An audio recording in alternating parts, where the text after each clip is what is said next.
خود جائیں ان بابا جی کے پاس، ان مزاروں پہ، ان درباروں پہ پہلے خود جاتے ہیں، وہ آخری حد تک وہ سارا کچھ کرتے ہیں جو وہ کہتے ہیں.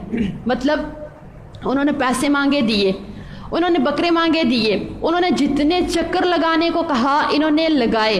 اتنا خیال اپنی نماز کا نہیں کیا جتنا وہاں پہ دربار یا مزار کے چکر کا خیال کیا. اس حد تک پیسہ لٹا دیا، سب کچھ کیا، ایک دربار پہ، دوسرے پہ، تیسرے پہ، جتنے بھی سب پہ کر چکے. اس کے بعد جب کچھ بھی حاصل نہ ہوا، ایمان بھی گنوا بیٹھے، دولت بھی گنوا بیٹھے، یقین بھی گنوا، سب کچھ جب گم گیا، کھو گیا، پھر اس وقت سمجھ آیا کہ واقعی کوئی کچھ نہیں کر سکتا. اگر کچھ کر سکتا ہے تو کون کر سکتا ہے؟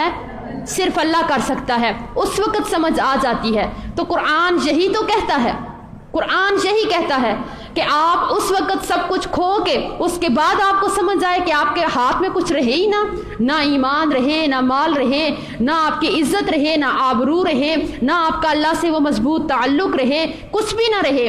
اس سے پہلے آپ صرف اور صرف اللہ کی باتوں پہ یقین کر لو کہ یہ کچھ نہیں کر سکتے ہیں، یہ آپ کا کچھ نہیں کر سکتے ہیں، کیونکہ یہ خود مجبور ہیں، بے بس ہیں، لاچار ہیں، یہ کچھ نہیں کر سکتے ہیں. جب دیکھیے قرآن کی بات کو ہم نے مان لیا نا، اگر ہم قرآن کی بات کو مان لیں، جتنے انبیاء کا ذکر آتا ہے سارے اللہ کے سامنے اگر بے بس ہو جاتے ہیں. اگر نبی کچھ نہیں کر سکتے تو پھر آج کے ولی تو کچھ نہیں کر سکتے. اس لیے ہمیں صرف اور صرف کس سے رابطہ کرنا چاہیے؟ اللہ سے رابطہ کرنا چاہیے، اللہ کے سامنے رونا چاہیے، اس کے سامنے آہوزاری کرنی چاہیے. یقین کیجئے کہ اگر جتنا ہم لوگ آج ان مزاروں پہ چکر لگاتے ہیں، ان پہ یقین کرتے ہیں نا، جتنا ہم لوگ ان کی عزت کرتے ہیں اور ان کی ساری باتوں کو مانتے ہیں، یقین کیجئے اگر ہم اتنا لگاؤ، بلکہ اس سے تھوڑا سا کم لگاؤ، ہم اپنی نمازوں کے ساتھ کر لیں، ہم اللہ کو پکارنا شروع کر لیں، اللہ پہ یقین رکھ لیں، تو ہم زمانے کے ولی بن جائیں. اس میں کوئی شک نہیں ہے کہ ہم زمانے کے ولی بن جائیں.